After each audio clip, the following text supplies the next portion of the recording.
Good evening. Hey, guys.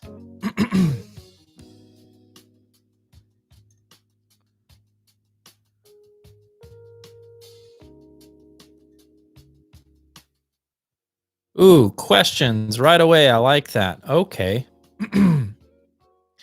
Paul wants to know when we might finally get the Parks Audio Puffin review. That is a great question, my friend, and it is soon, very soon. I'm working on that. Boy, it's been a long time coming. Not only am I going to be, why do I always start messing with this thing right out of the gate? It's such a bad idea. I'm actually going to start diving more into analog. You know, what started this whole mess? So, yeah, looking forward to diving into the Puffin, and not only that, but getting into some analog stuff, turntables, cartridges, phonos, all of that. So, yeah, heck yeah. Hello, Cabe. My first NRD live. Very excited. That is from Oil Cooled. Well, welcome. Let me know if you have any questions. I'm happy to help you out. Have you ever tried PMC speakers? If so, what is your opinion of them? That is a great question. And I have not tried PMC speakers. And so I don't have an opinion about them. That was easy. I haven't messed with PMC. I will ask you, have you tried PMC speakers, or are there PMC speakers that you want me to check out? I'd be happy to do so. Let me know. Yeah. Visu asks, got an Adcom 5802 amp and I'm now looking for a tube preamp. Anything worth looking at under $1,500 used or new? Ooh, okay. Probably my favorite preamp at that asking price, $1,500 or less. Let's go less. Let's save you some money. Is going to be the Shit Audio Freya Plus. I highly recommend it. It is fantastic. Ron, would you review the new GR Research Audiophile cables? A comparison with Shunyata Research cables would be awesome. I don't know if I am going to review cables on this channel. I'm thinking that over. And if I was to review cables on this channel, I would probably do it in a unique way, maybe a way that you guys wouldn't expect. And so I'm working through that. So it's a maybe. Any opinion on Bowers and Wilkins speakers? Yes, I have a couple of different opinions. It's one of the first speakers that I heard that got me into hi-fi in the first place, which was the 802Ds, and they blew my mind. They were so freaking good. After all these years experiencing a lot of different hi-fi equipment and then going back to the Bowers and Wilkins, I do think that they tend to be a little bit bright. But that's a bit of a blanket statement, and I don't think that is fair because I haven't heard every single Bowers and Wilkins speaker out there. So they seem to be riding that line of being a detail-centric speaker, and that's certainly not a bad thing, but I think that they're a little bit bright. Oil Cooled asks, and this is his first live stream with us, how come no one seems to discuss DefTech bipolar speakers? Are bipolar speakers considered bad? That's a great question, and I don't know. I mean, you know, definitive technology is really not something that we typically see in the two-channel hi-fi enthusiast sector. It's more like home theater-ish, if you will. And I don't know why that is. It's a great question. I do know that I could get my hands on some definitive technology. So oil cooled, if there's a specific model that you want me to check out, let me know. I'll see what I can do. Ron, how loud do you typically listen to the Sapphires at? My friend ordered a pair and kept blowing the tweeters. Wow. That is surprising to me, to be frank with you. I have dynamic swings that will easily reach 95 to 100 dB. That is more than loud enough for me. That is as loud as I would ever listen to speakers. So, yeah, it sounds like they're playing the speakers too loud if they are blowing tweeters. That's crazy. That's crazy. I know you've not heard them, but educated guess, could Spatial Sapphire M5 work in a 11 wide room about 3 feet from the wall behind, sitting about 8 feet away? Yes, they potentially could. I think they could, Rick. That's a good question. You're probably right at the edge, but I think it could work. Just keep your expectations realistic and in check.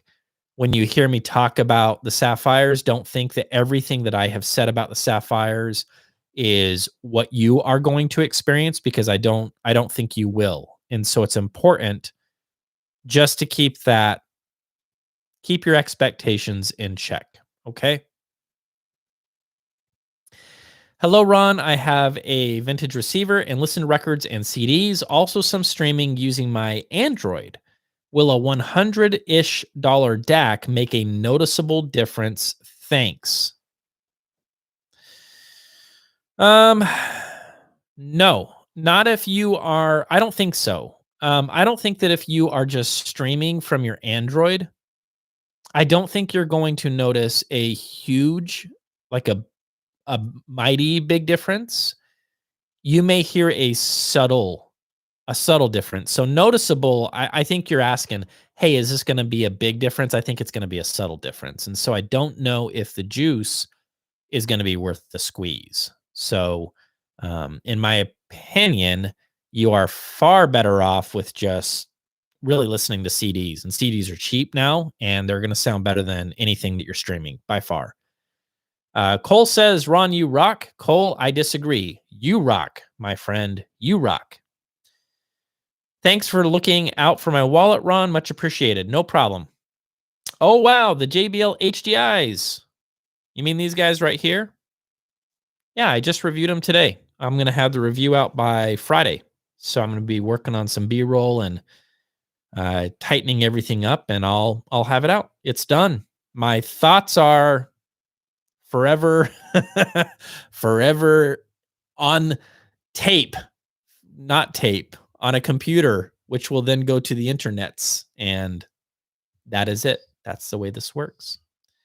The Intellectual People Podcast. Hey, Ron. Hello. Hey, Jason. How's it going?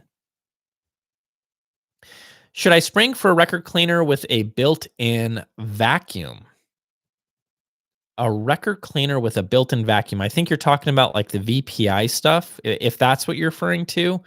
I like it. I like those a lot. I think the 16.5 and the Cyclone are fantastic.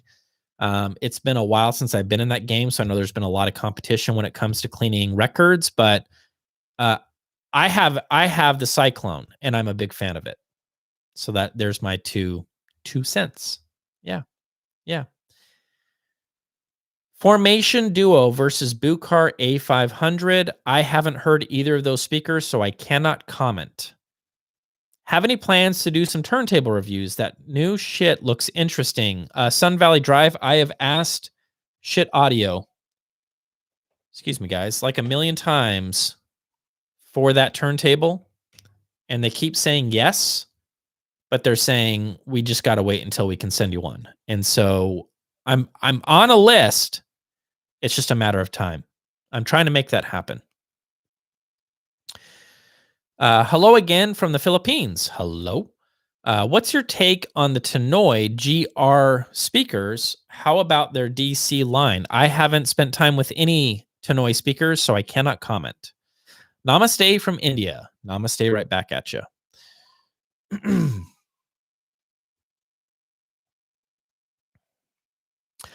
Looking at purchasing the Yamaha AS2200, really like the AS3200 also, but don't understand the extra $3,000 price increase. Do you?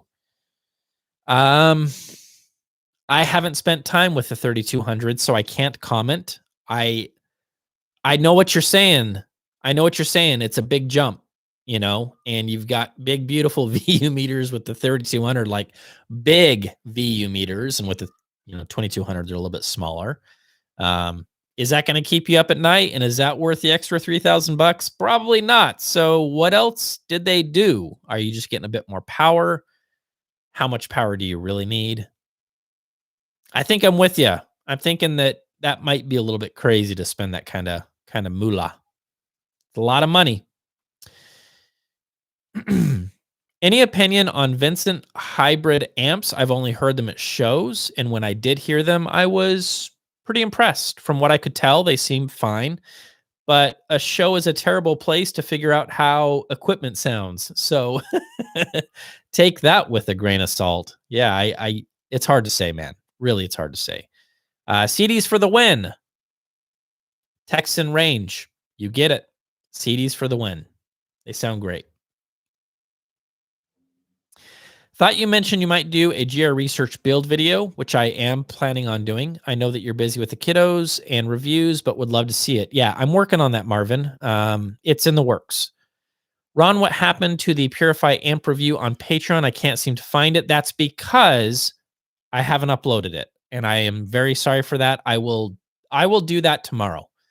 So I'm way behind on that. I apologize. I have it. It's done. I just got to get it up there, and we're good to go. Alrighty. Hey, Ron, have you heard of Music Fidelity amps? Do you like them? I have heard of them, but I haven't heard them. I haven't spent time with them, so no comment.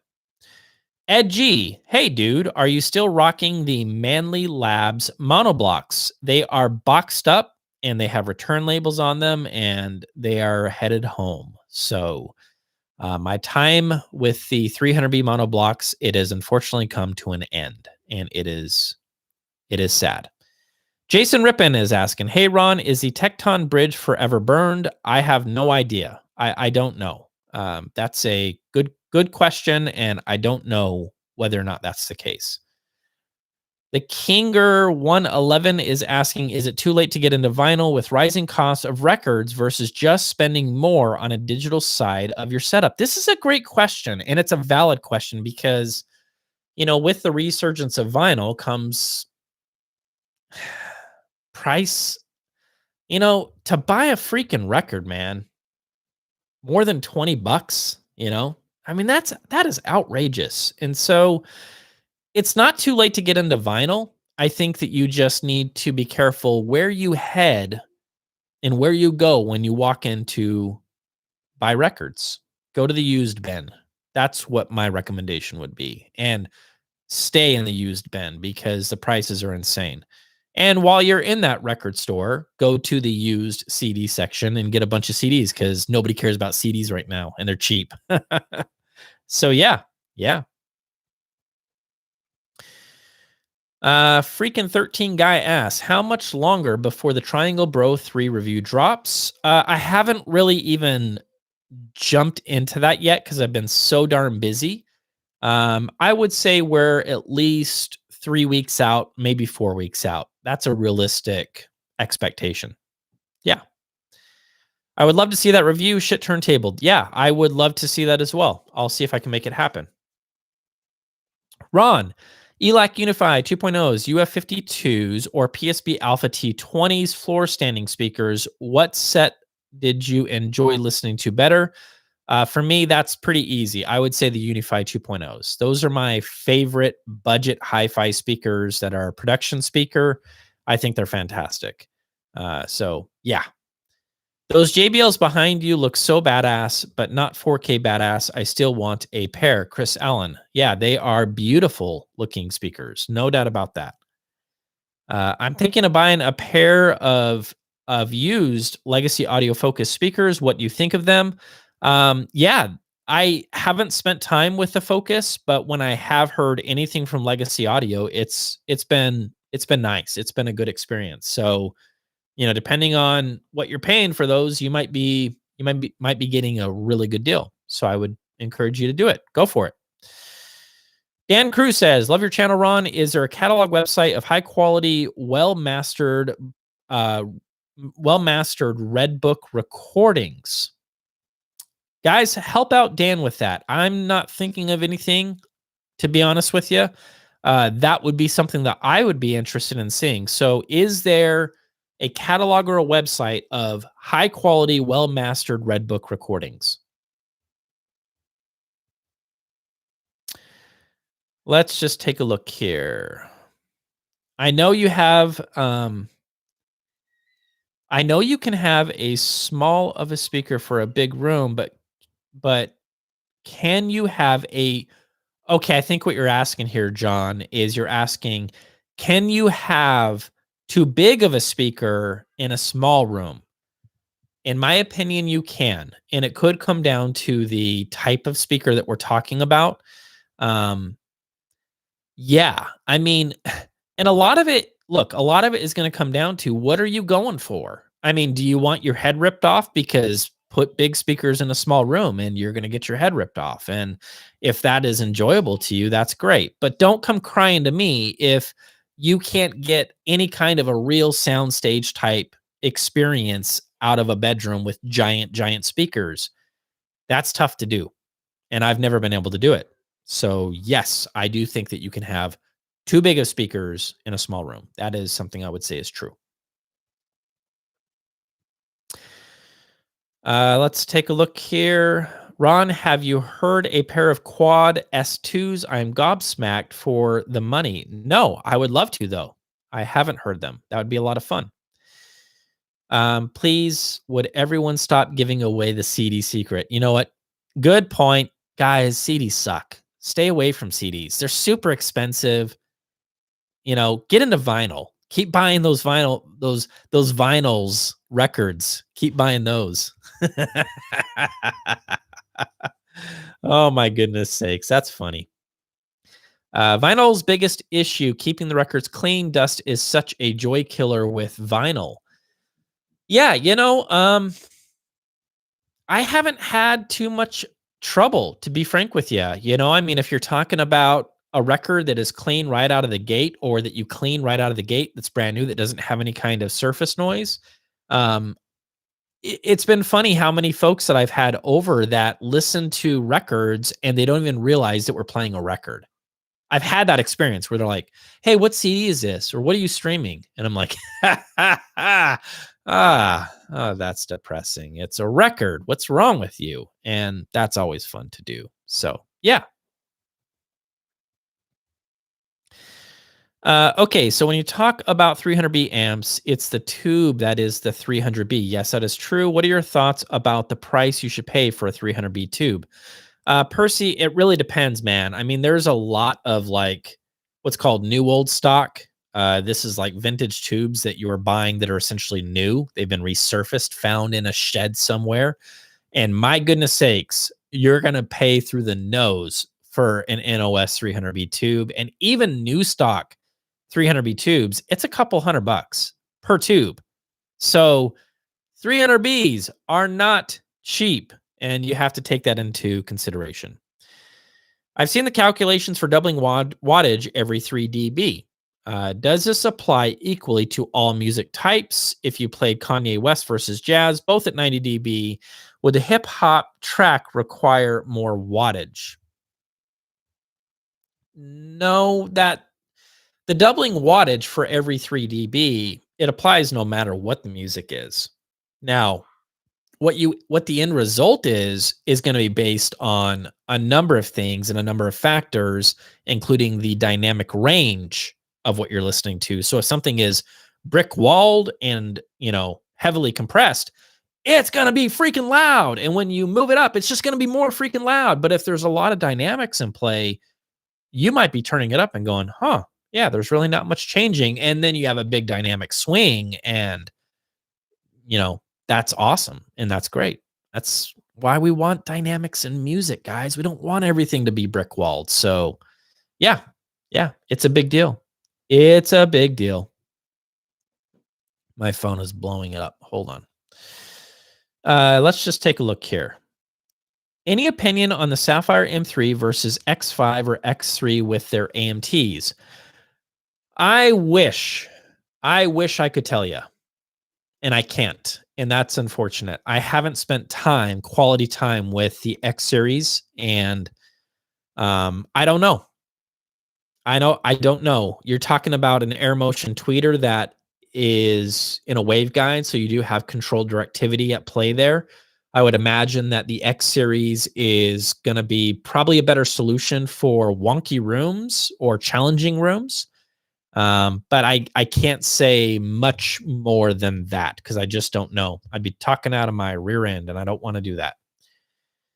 If you had a dedicated built for acoustics, fully treated listening room, or for personal, not work usage, what speakers would you use?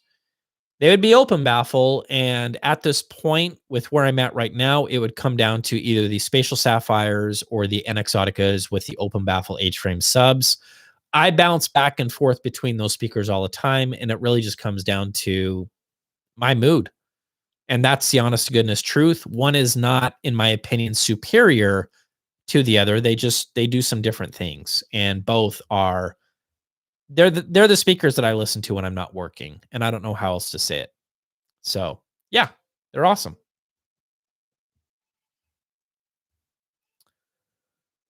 Tool don't do vinyl. That is true. Yeah, they don't. They don't. They don't. Have you heard any old school Infinities? I have some Infinities RS2 with $1,800 and a crossover upgrades. Absolutely brilliant speakers.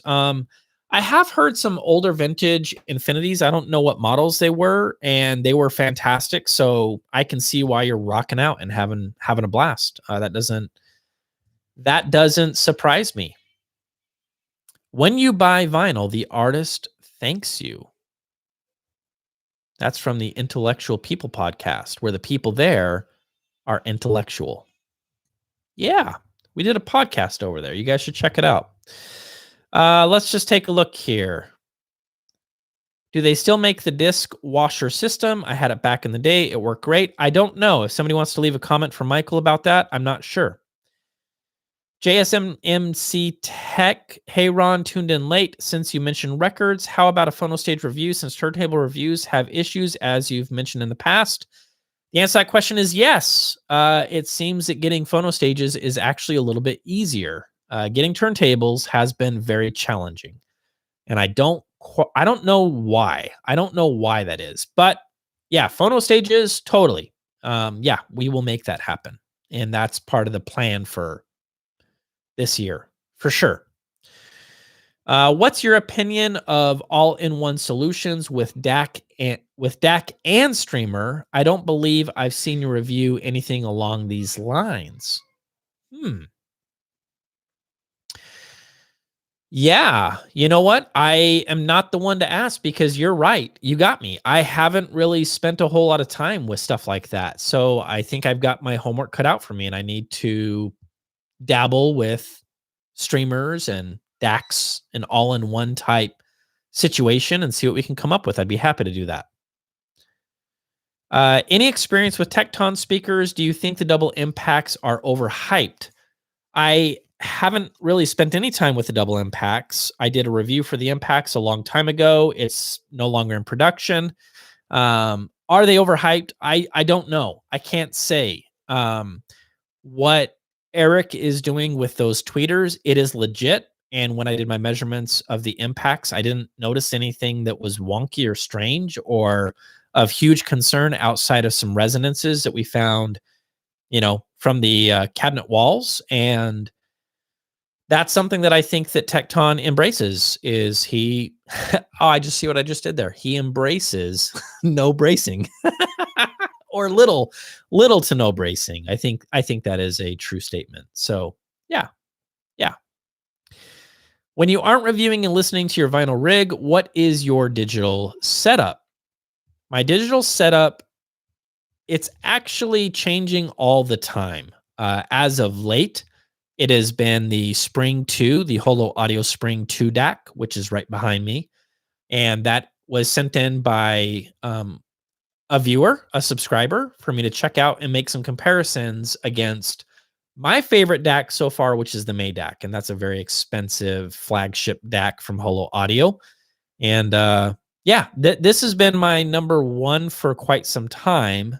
And then I have some other DACs that I've been experimenting with, some Chinese DACs, Topping, SMSL, and some other funky company. I can't remember, Loxg, I think. So I'm trying to sink my teeth into a lot of different DACs right now. So stay tuned. Stay tuned. All right, let's take a look here.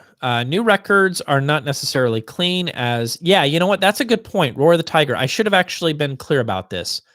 New records are not necessarily clean. Right out of the stamping, press, it's like you might end up with a dirty record. And so what I meant to say is starting with a clean slate, meaning no big issues, right? This is not a record that has been abused. Clean that record, get it rocking and rolling, and you should be good to go. C Ward, great channel. Really appreciate the honest reviews. Well, thank you. I appreciate it. We have a super chat come in for $20. Oh my goodness sakes. Thank you so much. I do appreciate it. And the question is, so what's the Techton story? Any recommendations for line conditioners? I'm still using 2 Richard Gray's Power Company RGPC 1200s.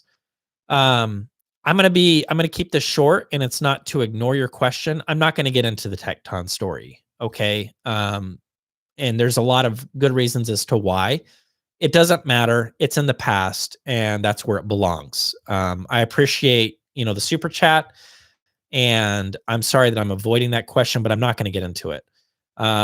In terms of power conditioners, I really am not the authority in that arena. I know that a lot of the equipment that we use already has built-in, filters and things like that to deal with, power and power problems.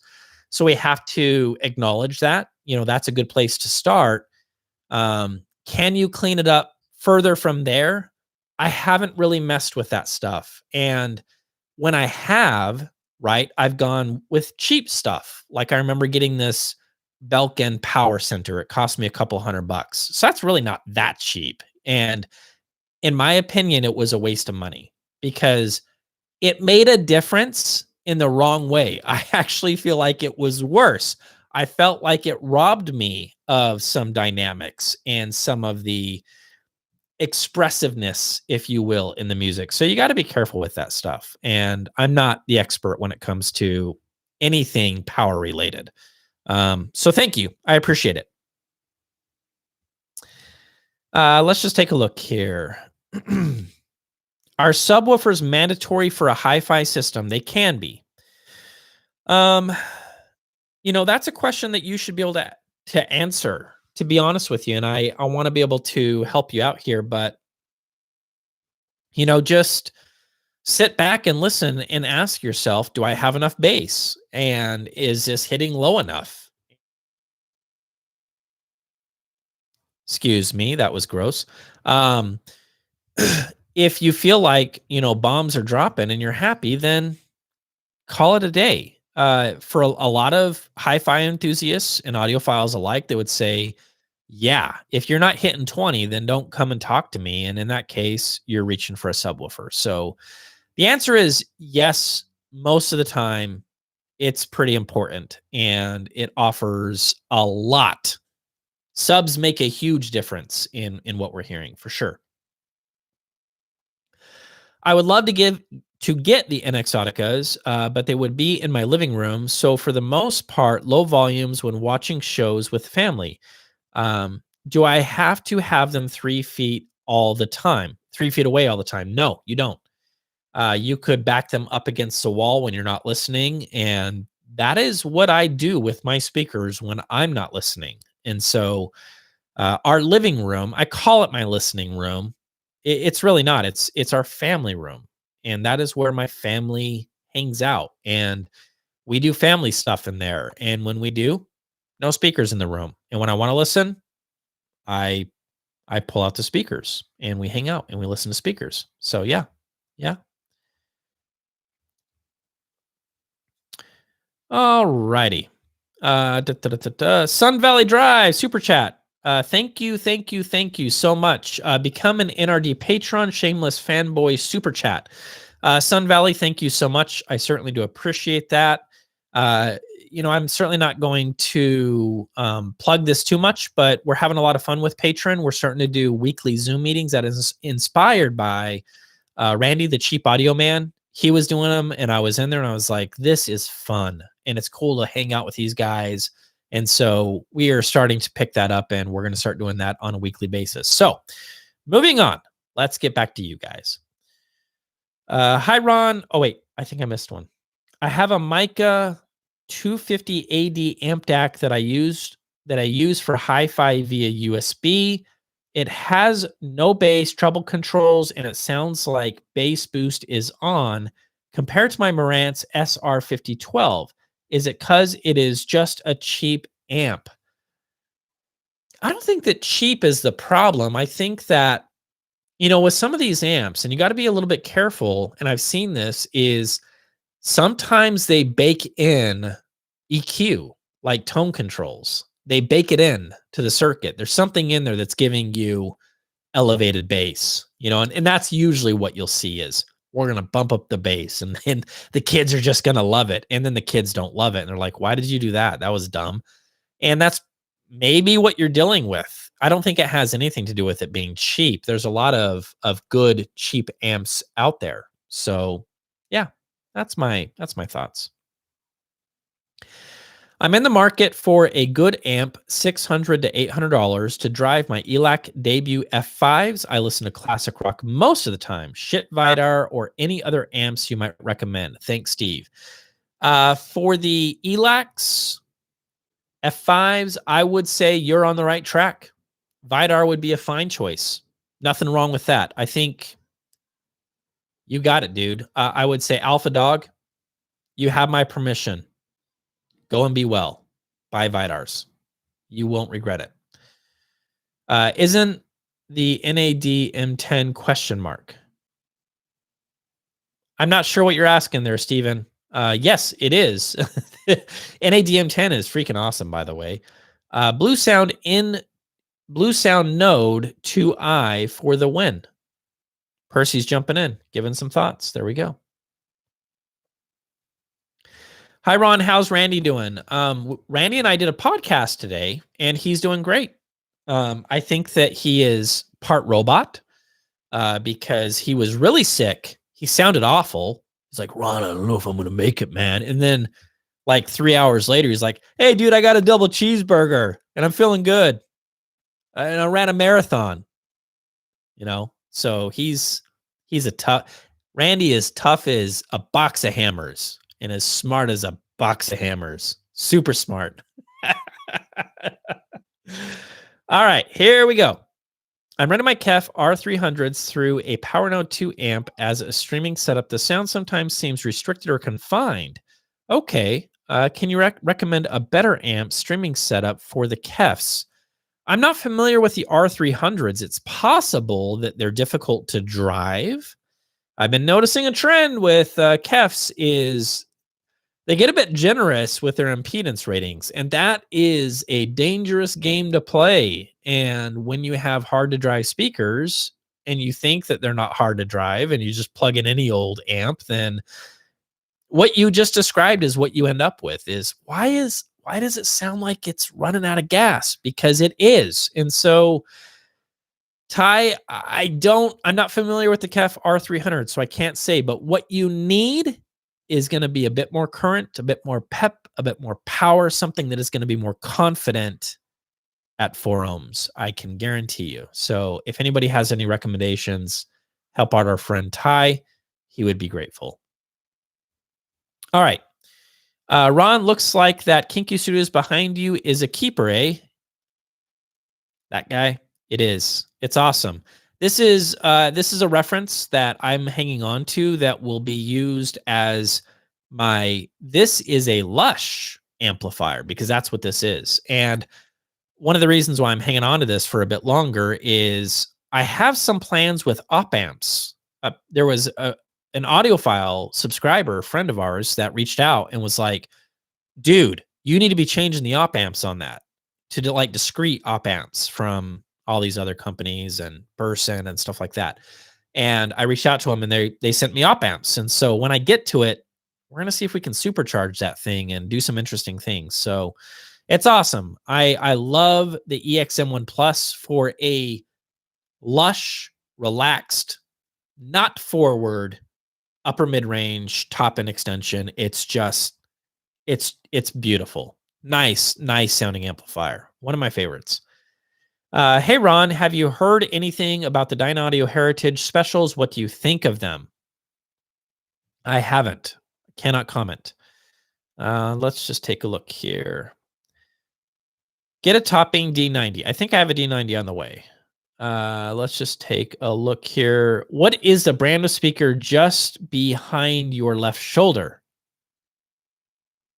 Oh, those are JBLs, John. Those are JBL HDI 3600s. I just finished up the review today, and it will be out this Friday. Like your review and feedback on the Triangle Borea Bro 8 towers. What is a tower speaker of a similar price that you think is even better, or is the Bro 8 the best tower for $1,500 and under? I think that they could be. It's going to come down to a couple subtleties. And so it's not a matter of better. We got to start getting rid of this better word out of our audiophile vocabulary. There's going to be different. There's going to be some side steps and some changes, differences that you would hear. The Elac debut reference tower, what is that? The DBR. I can never keep up with their ridiculous names. DBR 52. There's some texture and tone and bass in that is similar sounding to the Bro 8s, and that's an interesting fight. I still think the Bro 8s are a little more interesting on top, a little more expressive on top. They ride that line of being a little bit more detail centric. So I like that about the Bro 8s quite a bit. Another speaker that I think that would give them a run for the money and would be a different experience is going to be the Unify 2.0 towers. So that is the UF52s. And so good. Staging champs. That's what you're going to get out of those, is when it comes to, soundstage, tough to beat. Tough to beat. Favorite amp to pair with a pair of Elac UF52s. That amp right there. That was one that I couldn't believe how good that pairing was. The EXM1 Plus. And that was easy. Yeah, that was simple. That one's easy. Oh, this thing just jumped on me. So give me a second here. Let me scroll back up. Give me a second here, guys. How did the collaboration between you and Randy begin? We spent some time in the Slammer together, did each other's tattoos. I'm kidding. We did not.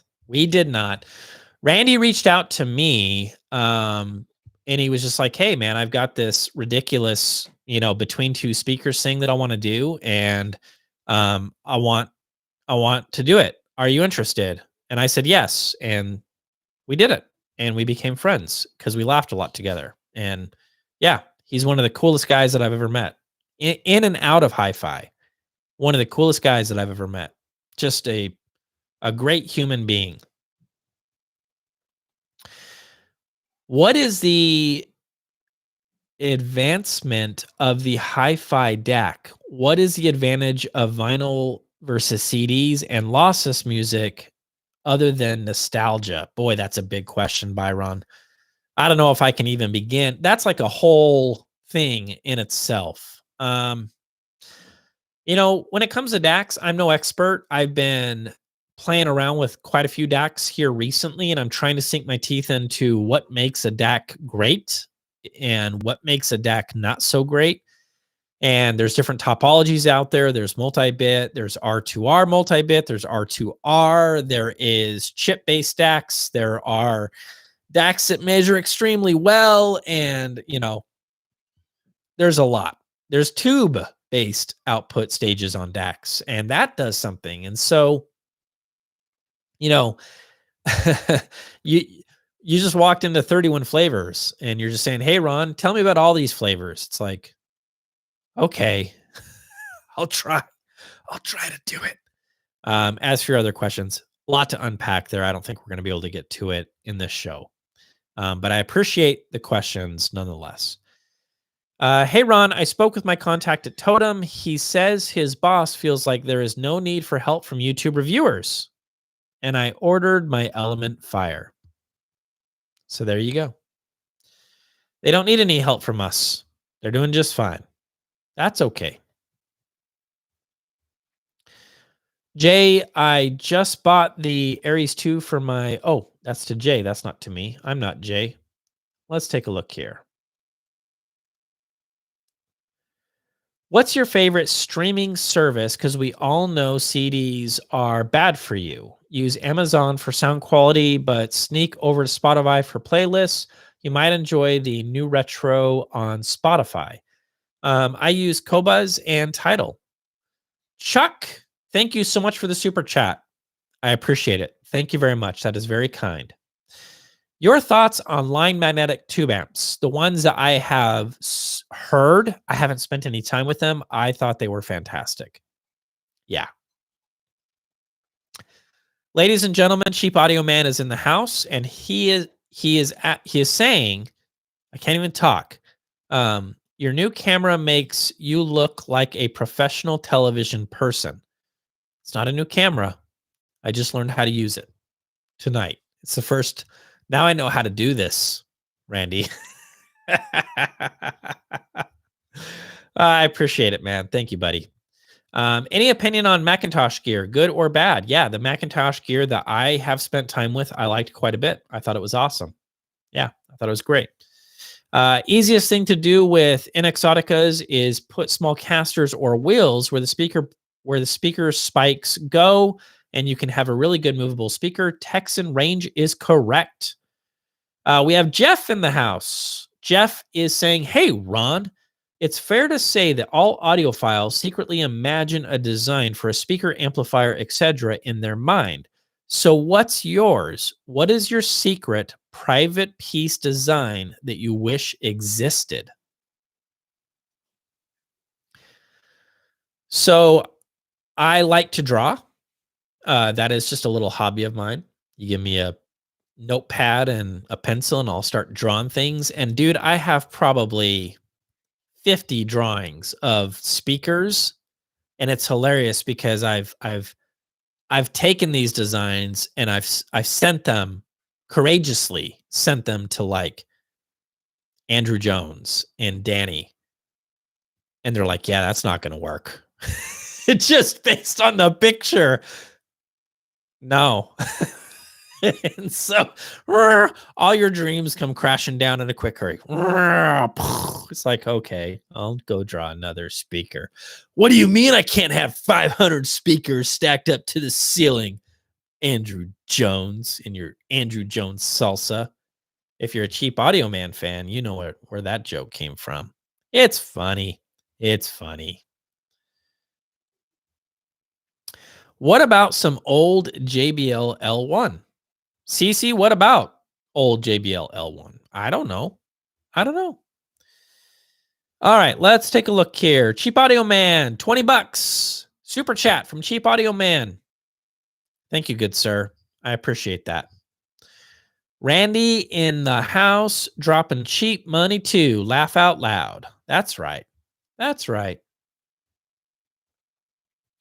Any experience with raw ribbon tweeters? Opinions? Yeah, way back in the day, I reviewed a Sulk tower that used raw ribbon tweeters, and I thought it sounded great. It's been a long time, but it sounded awesome. Really good. Yeah. Yeah. Do I have any opinion about half-floor amplifiers? No, never spent time with them, so I can't say. I would be lying if I told you that I did, and I don't lie. Let's take a look here. What do you recommend for a USB DAC that wouldn't have the EQ baked in? $200 to $400. Or do I need to spend more? And thanks. I would take a look at the shit Modi. Is that it? Just the cheap guys? Help me out. We got a question coming in from RC Dude 86. Can somebody just point him out? The shit Modi, $200 to $400. That's a nice DAC, and that would be fun. And there's no built-in EQ in that DAC. You'd be fun. Orchard Audio's Pecan Pie is also a very good streamer with an excellent built-in DAC. Ooh, I can't believe I forgot about the Pecan Pie. Cheap Audio Man can't stop talking about it. Every 5 minutes, my phone is ringing. He's like, "Hey man, I want to talk about the Pecan Pie," and I'm like, "Yeah, okay, I get it. You like the Pecan Pie, dude. Settle down." And he's saying it's the cat's pajamas. He's like, "I can't believe how good this thing sounds." And so, Orchard Audio, Pecan Pie, that seems to be a great way to go. Oh, this just jumped on me. Give me a second. Let me back up.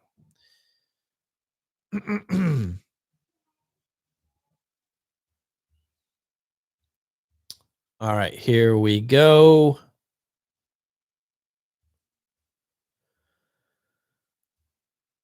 Yep. Okay, I'm back. All right.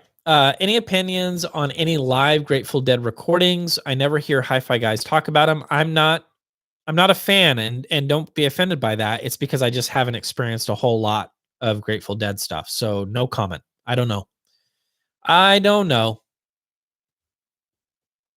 Ron, have you listened to something that has had great reviews from people who you admire but couldn't like it at all and wonder what they were thinking? So this isn't to that extreme, but when I got in the Klipsch RP600M, knowing that it was already Speaker of the Year from our friend Steve, Sean talked about it like it was a unicorn sent from outer space, and it came with, all kinds of promises. When I listened to the RP600M, I was like, "What are you guys talking about?" I mean, it's a pretty good speaker, I guess, if you're into a hype top end, a soft upper mid range, fishbowl effect in upper mid range, and some pretty baked bass. I was like, "What are you guys?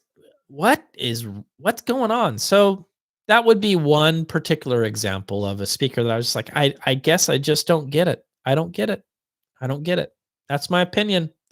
And a lot of people like the RP600M, and I get a lot of hate about that, and that's okay.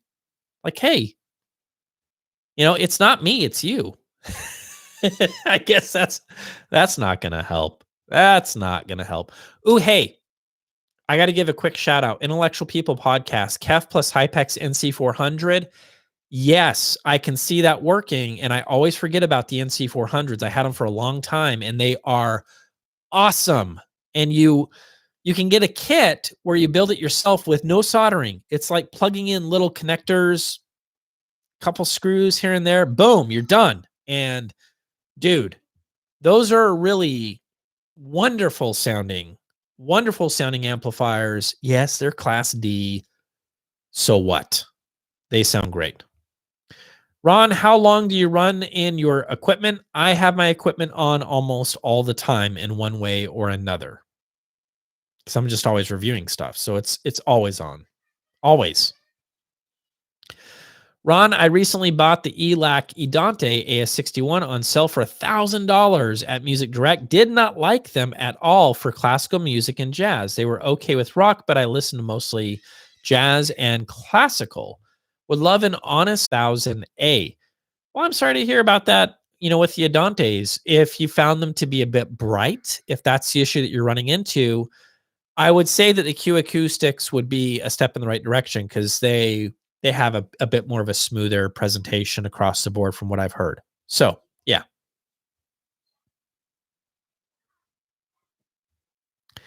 Finally got Rune running, and it is as good as they say, as good as a new component. I love Rune. I use Rune exclusively, and I've used it for years, and I'm a big fan. Yeah. Ron, what cans are you sporting? These are Meze 99 Classics, one of my favorites. They're awesome. They're great.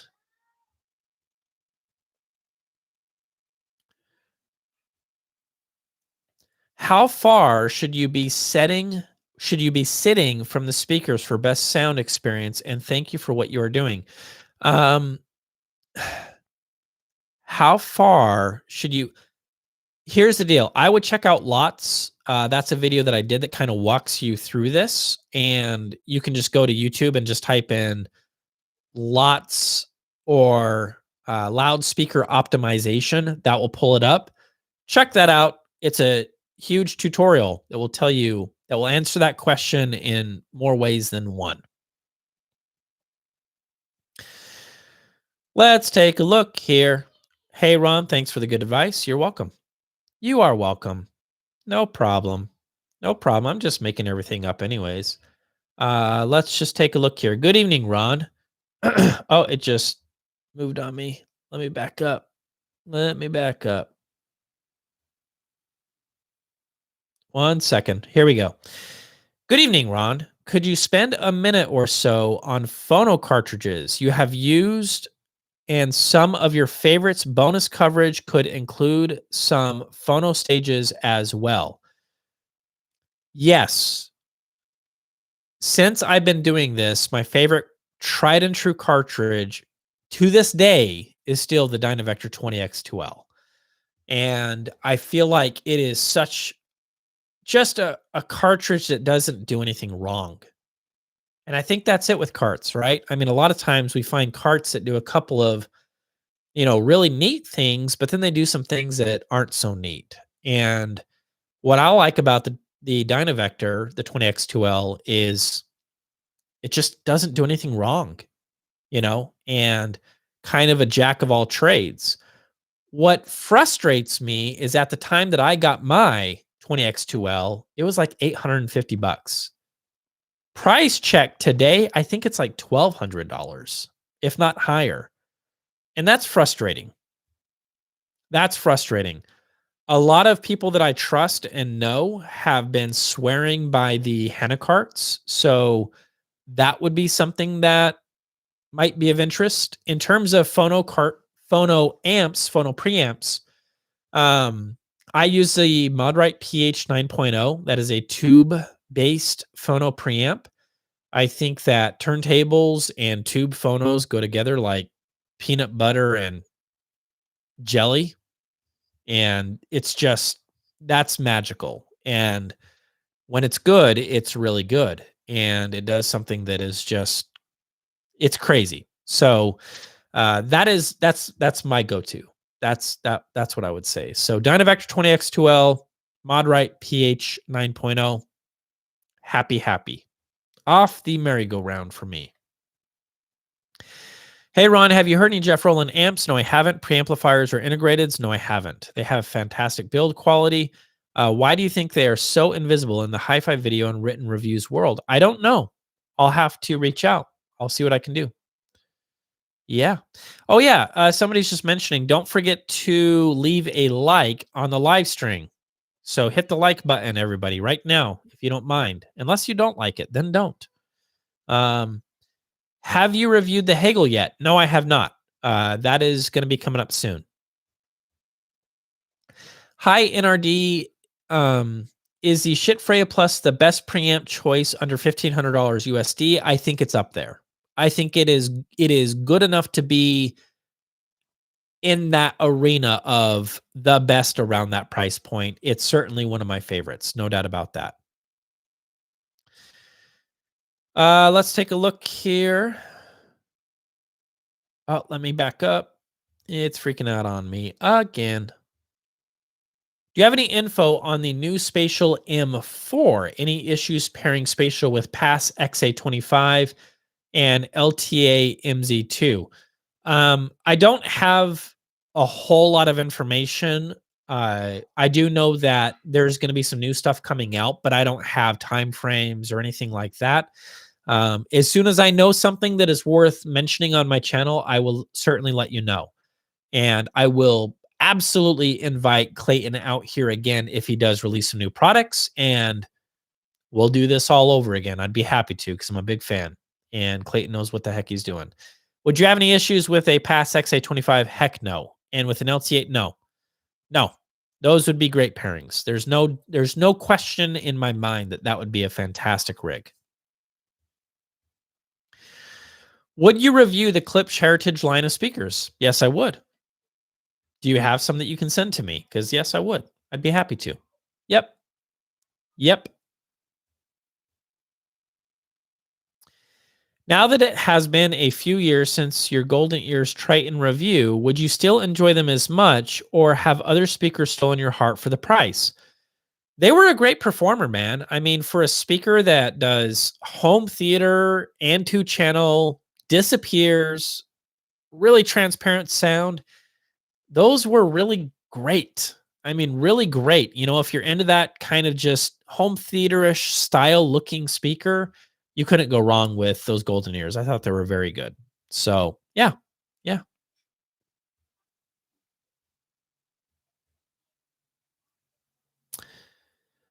Any final thoughts on the JBL L82s? Are they still winners? Looking to pick up a pair. I thought they were awesome, man. I mean, it's a retro sound. And so in that review, I think I used the analogy of, you know, baked bread.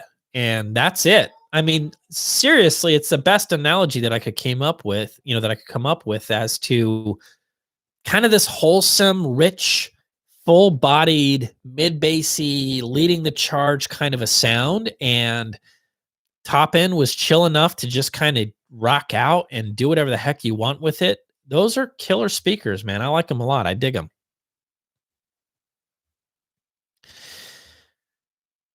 Can you recommend any hi-fi subwoofer platforms? Yeah, I can. Actually, one platform that I have seen is, what is it called? Subdued. I think or Elac Subdued. It's just like MDF with foam underneath, and yeah, I actually have one, and I think it works out pretty dang good. So yeah, that would be one that I recommend.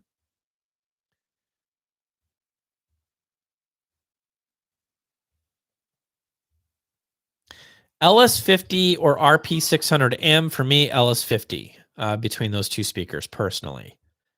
Are the Wilson Audio Sabrinas better sounding than the Spatial Audio Sapphires or your GR Research open baffle speakers? See, here we go with the B word, better. They sound different, right? I mean, you're comparing two totally different technologies.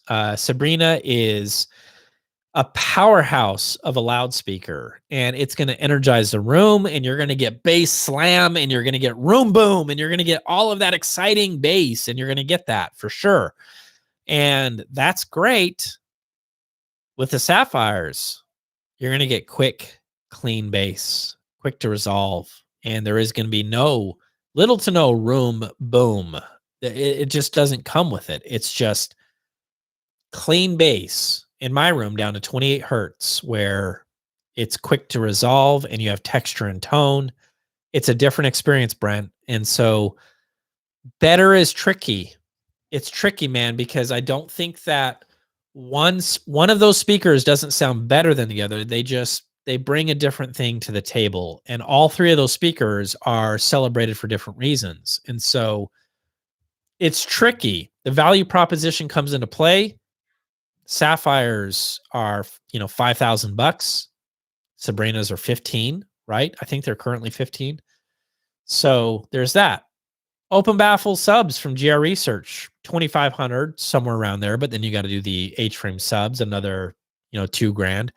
You're going to be around $5K. you're going to be around the price of Sapphires. And again, like the Sapphires, you're going to have top to bottom resolution. You're going to be able to hit down to 16 hertz, and it's going to be flat, measured flat down to 16 hertz, and it's going to be clean. And you're not going to have any room boom or big, giant, crazy, wow, that bass is insane. That's what the Sabrinas do. And so it's a different experience. It really is. And hard to say which one is better. My wife can't tell the difference between a stereo system or headphones from a dime store or audiophile equipment. What does your wife think of your sound equipment? She doesn't give a rip. She's not an audiophile. She's like, whatever. With that being the case, there have been some speakers that she digs, and she digs more than others. The Sapphire she likes a lot. She just thinks they're just a cool looking loudspeaker. And yeah, she's complimented those. So the JBL L82s was another speaker where she's like, hey, can we keep those? Because those look awesome. She just thought they looked totally cool. So there's that. Yeah. Yeah. Hey, Ron, Polk LSIM 705 or Elac anything under $1,500. I'm trying to step up like the Emotiva a lot, but something missing in the mids. I would go Elac. I'd go with the Unifies or the Debut Reference. That's what I would be doing. For sure. Yep.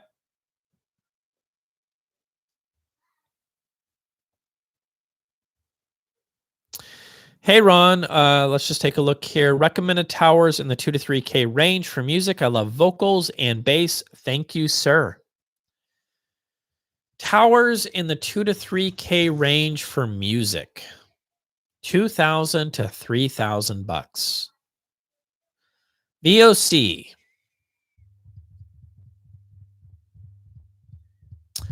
I would probably hang out and wait a little bit longer for the Unify reference to see what Andrew's doing with those. And I would probably go after those.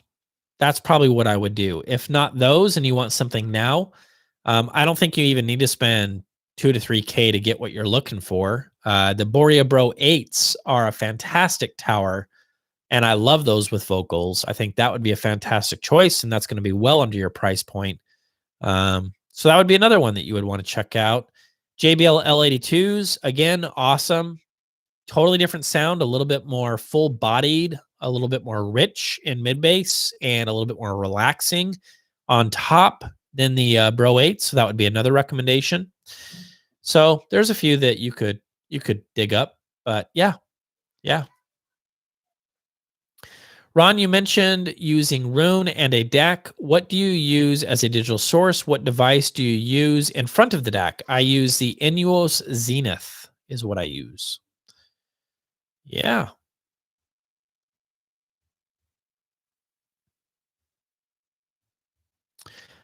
All right, let's take a look here. Ron, thanks for your answer about the line magnetic amps. Quick question. What setup do you prefer? Dual monoblock tube amp with 2 preamp or integrated tube amp?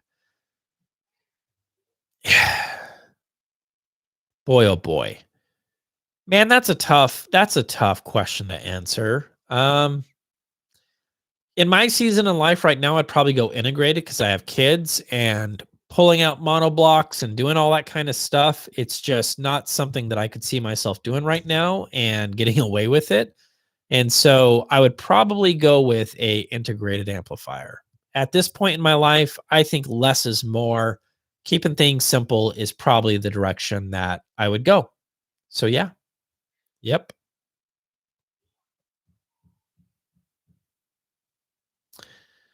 Can you send me the JBLs behind you? No, I cannot. I would get in trouble. Thomas Stereo loves the shit Freya.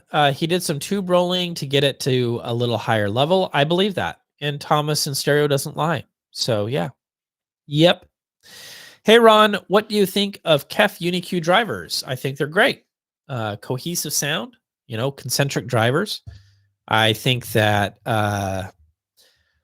with the LS50 and the LS50 metas, they lend themselves to staging capabilities and the ability to vanish and disappear in a room, which is totally awesome. So yeah, There's nothing wrong with UniQ drivers. I think that what you would need to ask yourself is at what level. There's a lot of UniQ drivers out there at different levels. So which one are you, eyeing? Which one are you looking at?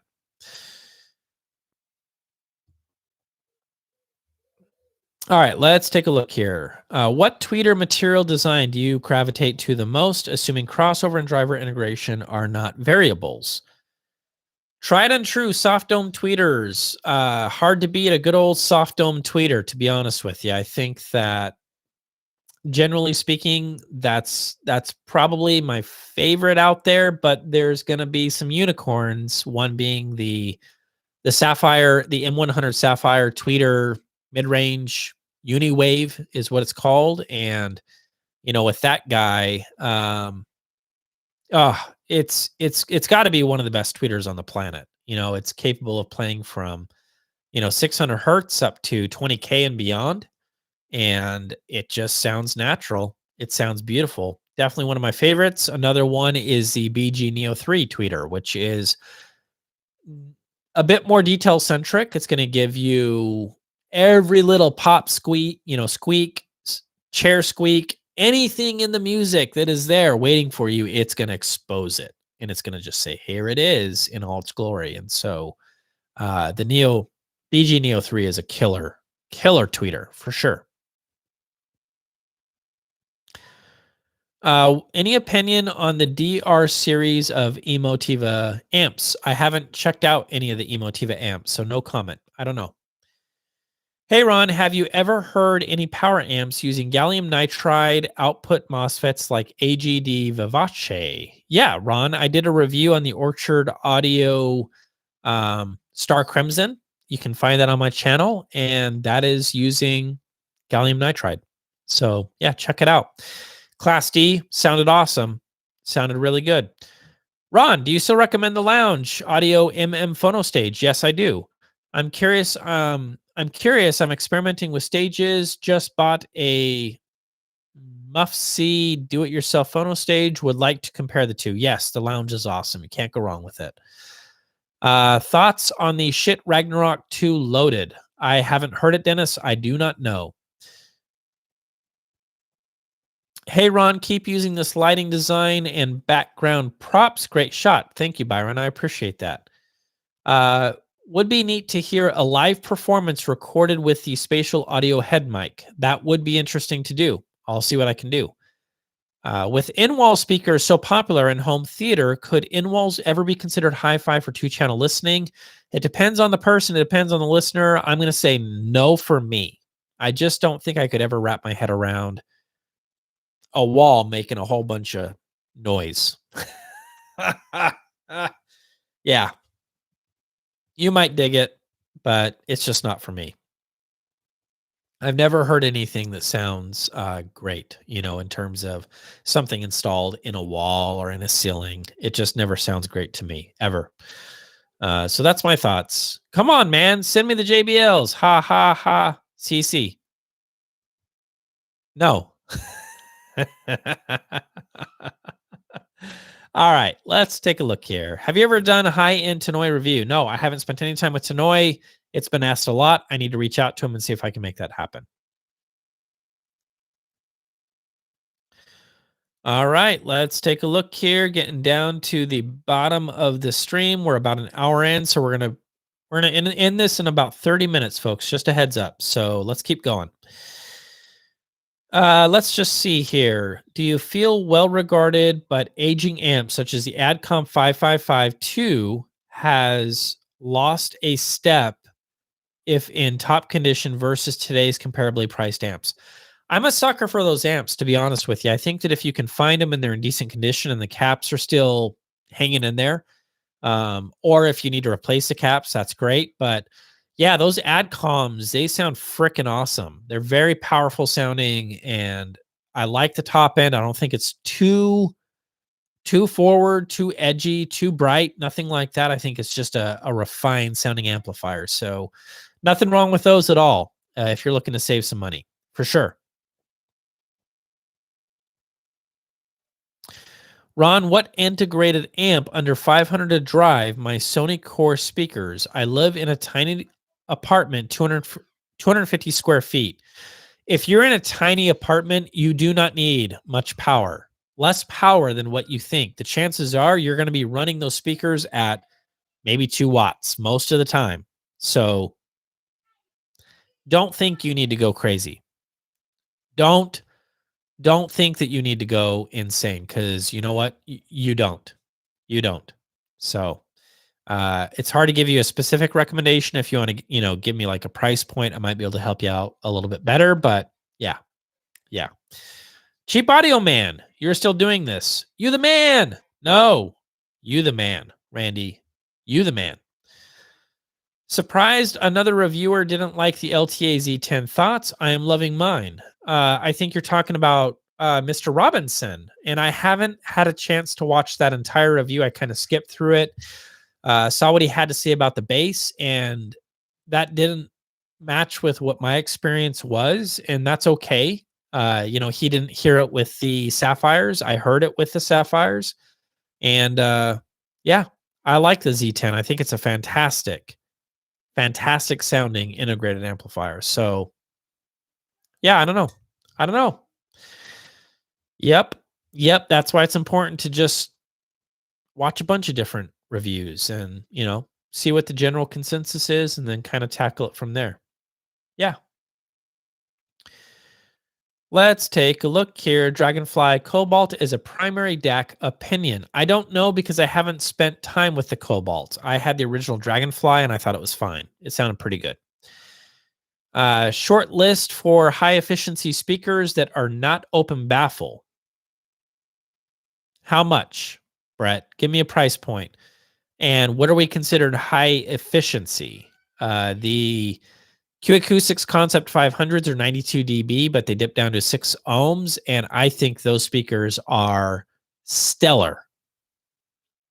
Way up, top notch, one of the best that I've heard and spent time with. So, take that into consideration. Let's just see here. What turntable do you recommend under 500? Riga P5?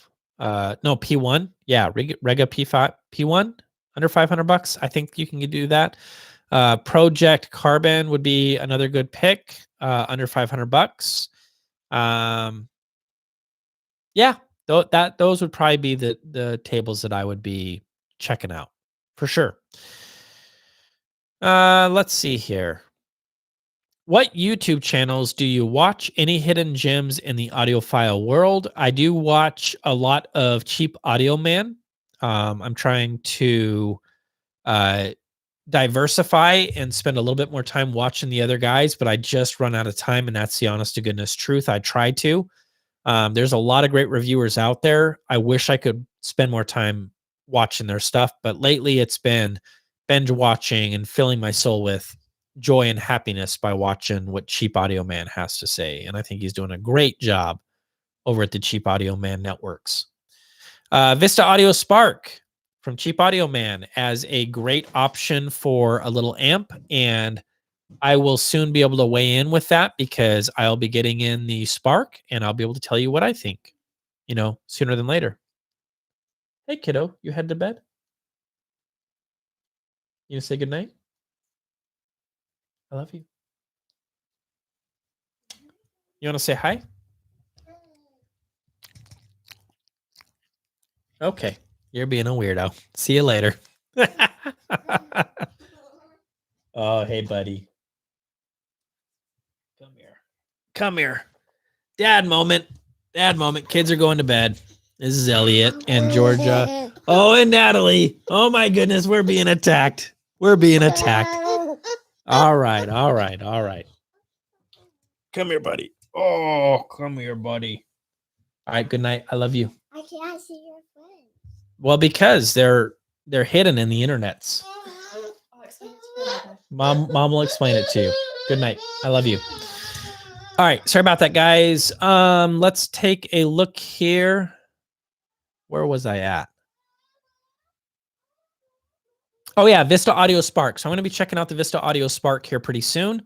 Cheap Audio Man already has it, and I don't want to take anything away from his review, but he's digging it. he says it's pretty rad. So that'll be cool to see what he has to say about that thing. Hey, Ron, I would like to know if you ever heard the Canton reference series. No, I have not. All righty.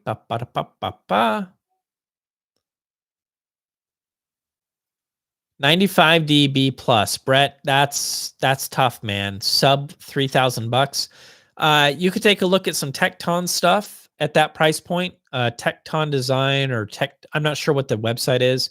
95 dB and up under 3K, you're going to be looking at some Techton speakers. So you can check those out and see what's there. And I doubt you'd be making a bad decision if you decide to go that route. Hey, Ron, do you prefer high order or first order crossovers in speakers? I don't look at crossovers that way. You know, the driver dictates what is needed in terms of the crossover. And so it's not a matter of which crossover is the best crossover. It's, well, which one is the driver asking for? And so that's the way I view those things. So I don't view it as simple as which one, you know, is the best. I will say that getting a crossover to behave well with the least amount of parts is typically something that I'm looking for. And, you know, getting stuff out of the signal path is probably going to be in your best interest. So that's my thoughts on that. Yeah, here we go. Martin was saying Zoo and Techton make high efficiency speakers that won't break the bank. So yeah, there we go. There's your suggestions, recommendations right there.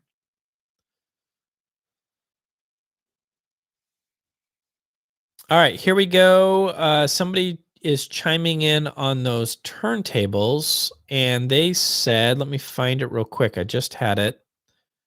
Ah, it just jumped on me again. Son of a gun. Hold on. Sorry, guys. Martin is saying, I owned a Carbon. The Riga P1 sounds much better. There you go. Riga P1 from Martin. And Martin knows what he's talking about. He's the king of my sound clips. He like dissects them, and he's really paying close attention. A lot of stuff that he's hearing, I'm hearing as well. So I trust his ears. He knows what he's doing. He knows what he's talking about.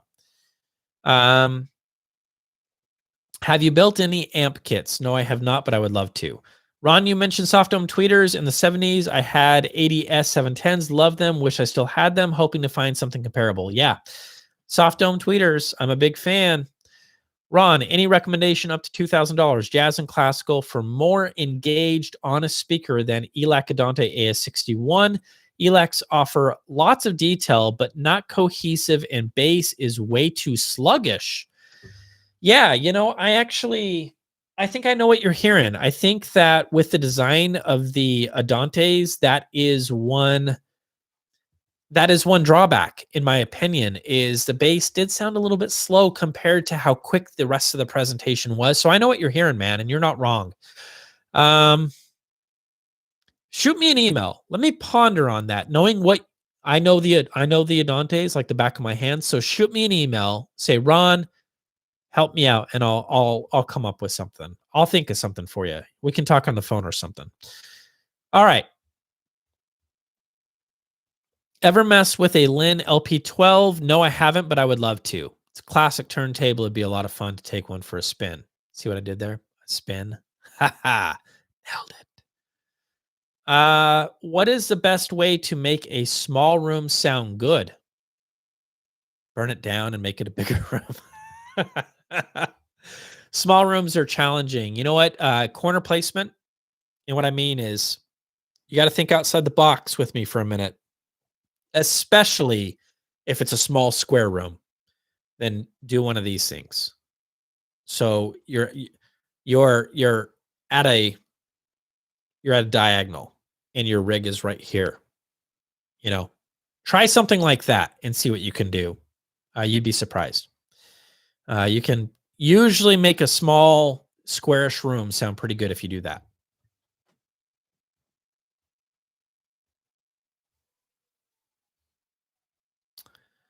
My friend Cole bought a house with speakers in the ceiling. What's the best way to get sound staging out of them?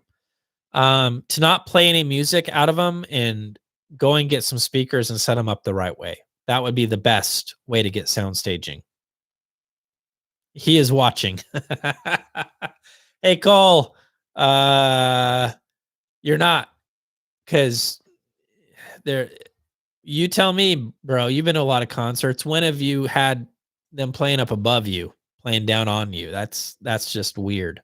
I know what kind of concerts you go to, Cole, but that's tough. That's tough. It's not going to happen. So yeah. To me, crossing over even full range, and this is a super chat from Austin. Thank you so much. I appreciate it. To me, crossing over even full range speakers with multi subs results in superior bass response. Is this your experience and preference? Why or why not? Yes, is the answer to your question. I always try to do multiple subs. I think that if you can get 2 cheaper subs instead of 1 more expensive sub, I think you should consider getting the 2 less expensive subs and evening out the bass response in the room. Austin, I agree with you. I think that you're onto something. So yeah. Martin, thank you so much for the super chat. Dad needs coffee. That is true. I do. Michael Walker, what is the one thing you want to instill in your kids so they can appreciate great music? You know, I've already seen it, and that makes me proud because I didn't have that growing up. I'm not one of those kids that is like, hey, I remember my parents playing a lot of music and stuff like that. I didn't have that. And just last night, we started listening to music with headphones, and I was putting it on Natty, and she just went bananas, and she was dancing, and it made me feel really good that's they already love music, and it's because Dad loves music, and he's letting them into his world of hi-fi, and it's like I think that's important. So yeah, I think that's it. What's the best value in the Techton line? I don't know for sure, but I know that a lot of people like Techton Lures.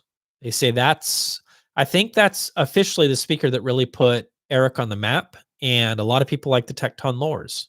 I think that might be the best value, potentially. Hi, Ron. What is the most optimal way to spend within a budget on a headphone amp or a DAC? On a headphone amp or a DAC? If you've already picked your headphones and you know what headphones, if you know whether or not those headphones are difficult to drive, that's what's going to give you the answer. If the headphones are difficult to drive, then you need to invest in a headphone amp and then later consider a DAC. If your headphones are easy to drive and you don't need a dedicated headphone amplifier, then I would say get a DAC. That's my opinion on that particular question. Good question. Yeah. And, now that I'm thinking about it, you might want to consider, I know there's a lot of DACs with headphone amps all in one. Shit Audio would be a good place to start. So take a look at that. Brendan, thank you so much for the super chat. I appreciate it. That means a lot. It helps. It really does help out quite a bit. So thank you so much. I appreciate it. Michael Walker, are you still planning a video tutorial on how to better integrate a sub with bookshelf speakers? Yes, I am. Cheap Audio Man is asking, would the La Scalas be good in a half bath? Of course. Absolutely. Don't ask me to help you put them in the bath because they're freaking heavy and big. So, but yeah, you could do that. Yeah, sure. Use lots. Let me know how that goes.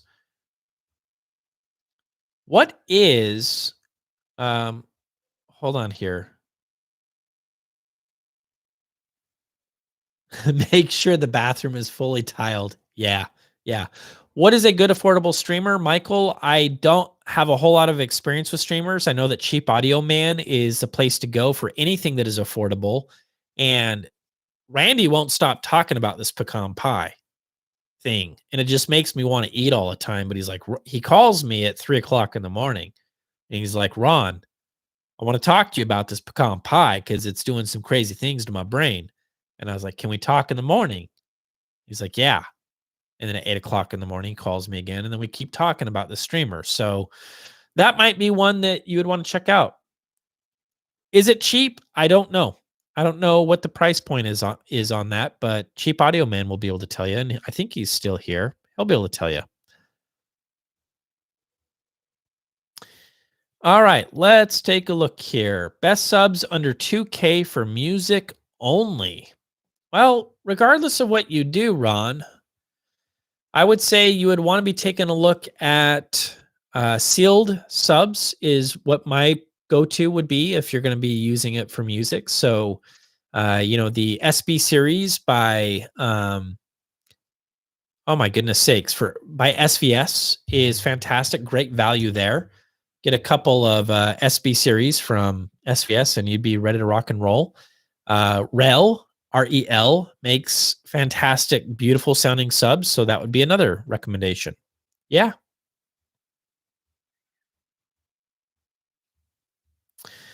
At NRD, my maternal aunts had good taste in 60s pop. First 45 is Beatles. All you need is love. Heck yeah. Heck yeah. That's awesome. Dude, that's awesome. That is so cool. Thoughts on PS Audio M700 of Bucard S400s? Yes, that would be a great pairing. I actually have a subscriber that has that pairing and loves it. So yeah. Have another super chat. John, thank you so much. Thanks for what you do with the hi-fi community. Thank you for watching and thank you for supporting me. I certainly do appreciate it. It means the world to me. Paul, thank you so much for the super chat. Guys, you guys are killing it tonight. I really do appreciate it. That is very helpful and very generous. So thank you. My adult daughters love music, but they aren't pursuers of high-end audio like most of us. I don't know any females who do anyway. Yeah, you know what? And that's okay, man. They might not be into hi-fi stuff, but hey, if they're digging on music, then that's good enough. I mean, that's cool. So who cares? Yeah, it's awesome. What is your typical electrical bill? I would need to ask my wife. I don't think it's a whole lot though. Yeah, it's not anything crazy. Kids gave good hearing use. That's tweak your system. Let's just see here. Ron, your appreciation of your family and how you support each other. Oh, yep. And how you support each other is inspiring. More men should open up to the possibilities. It really comes through in a positive way. I appreciate that, man. I think it's important. I think it's important to just, open the doors to what we're into and share it. And that's how we get people into hi-fi. One of my favorite things to hear my daughter say whenever we're gonna, watch TV is, Daddy, put on the big speakers. I love that. It's like, don't mind if I do, darling. We can certainly do that. So yeah, it's important. It's important. Cheap Audio Man is saying the pecan pie is $550. So if that is affordable to you, it sounds to me like Cheap Audio Man is recommending the pecan pie and he won't stop talking about it. He'll probably call me in a few minutes as soon as we're done. Be like, hey, Ron, can we keep talking about the pecan pie? I'm like, yeah, Randy, we can. Sure. Yeah, dude. Follow-up question from my sub crossover one. And this is from Austin, another super chat. Thank you so much. I appreciate it. Would it then reason that high-end bookshelves are the way to go with nice subs versus full-range towers? This is such a darn good question. Oh, this is a great question. It depends, but what I like about having bookies and subs is it gives you a little bit more flexibility of where to put the subs. And you would be surprised to find out, and everybody's going to be different on this. This is subjective. This is not right or wrong. This is just going to be, experimenting and trying different things. But I have been surprised to find out that the sub's perfect place is not right underneath the bookie. Sometimes it's in a different location. And so that gives you some flexibility there. Whereas, with big giant towers and the integration to the sub, it can be a little bit tricky depending on the crossover point, where that tower is reaching, how low it's reaching. Both are great, man. You know, this is like an ongoing question, and it's one that I wrestle with myself. But with bookies, you can move them around wherever the heck you want. You know, pretty easy to manage.